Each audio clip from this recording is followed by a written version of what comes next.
कभी ऐसा महसूस हुआ है कि जिन नियमों के साथ हम बड़े हुए हैं वो अब शायद छोटे लगने लगे हैं। आज हम इसी सवाल को थोड़ा गहराई से समझेंगे कीको द पेंगुइन का अकेला सफर नाम की कहानी के जरिए। बिल्कुल। ये कहानी ऊपर से तो एक युवा पेंगुइन की लगती है, पर असल में ये हम सब के उस डर और उस हिम्मत की कहानी है ना? सही बात है। कहानी की शुरुआत एक बहुत पुराने नियम से होती है जो झुंड के बड़े बुजुर्ग हमेशा दोहराते हैं। हाँ, वो वाला कि कभी भी झुंड को मत छोड़ना। बिल्कुल, अकेले तुम जिंदा नहीं रहोगे।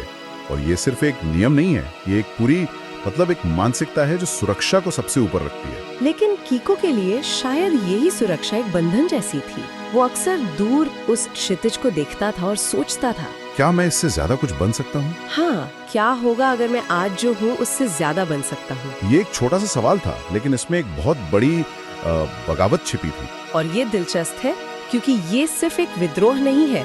मनोवैज्ञानिक इसे क्या कहते हैं, इंडिविजुएशन की प्रक्रिया कहते हैं। अच्छा। मतलब एक ऐसी प्रक्रिया जहां आप समाज के बनाए दायरे से बाहर निकलकर अपनी असली पहचान बनाते हैं। कीको अनजाने में यही कर रहा था। और फिर एक सुबह उसने वो कदम उठा ही लिया, अपने झुंड को पीछे छोड़कर एक अनजाने रास्ते पर निकल पड़ा। हर कदम भारी था, ठंड ज्यादा थी और वो सन्नाटा बढ़ता जा रहा था। बिल्कुल, और शक होना तो स्वाभाविक है। यहाँ जो बात गौर करने वाली है वो ये है कि उसका ये कदम सिर्फ दुनिया को नहीं बल्कि खुद को चुनौती देने जैसा था। उसके अंदर भी एक आवाज होगी ना? हाँ, एक आवाज थी जो कह रही थी, वापस जाओ, तुम इतने मजबूत नहीं हो। ये वही आवाज है जो हम सब के अंदर होती है। ठीक है, तो कीको ने हिम्मत तो दिखा दी, लेकिन सिर्फ हिम्मत से तो काम नहीं चलता।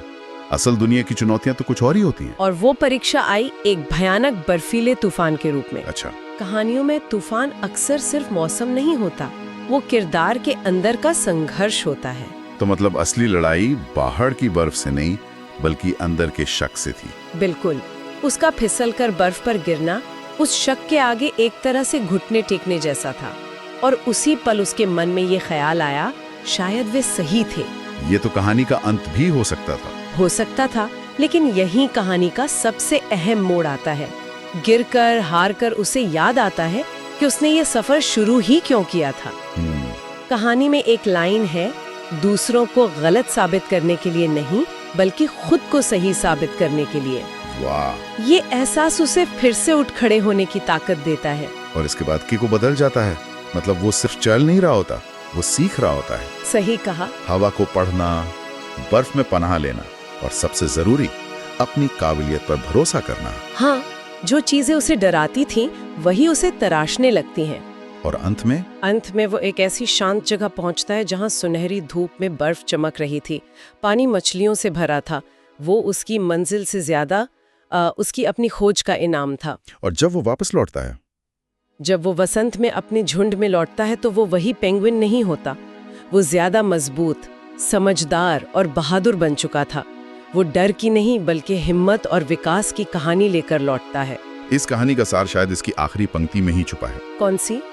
कभी कभी झुंड को छोड़ना दूसरों को त्यागने के बारे में नहीं होता, ये इस बारे में होता है कि आप क्या बनने वाले हैं, ये खोजना। और ये हमें एक बहुत ही गहरे सवाल के साथ छोड़ जाती है। क्या? सोचने वाली बात है कि हमारी अपनी जिंदगी में वो झुंड क्या है? क्या ये कोई परंपरा है, कोई सामाजिक उम्मीद, या शायद हमारा अपना बनाया हुआ आराम का दायरा? और उस दायरे से बाहर एक कदम रखने का मतलब हमारे लिए क्या हो सकता है?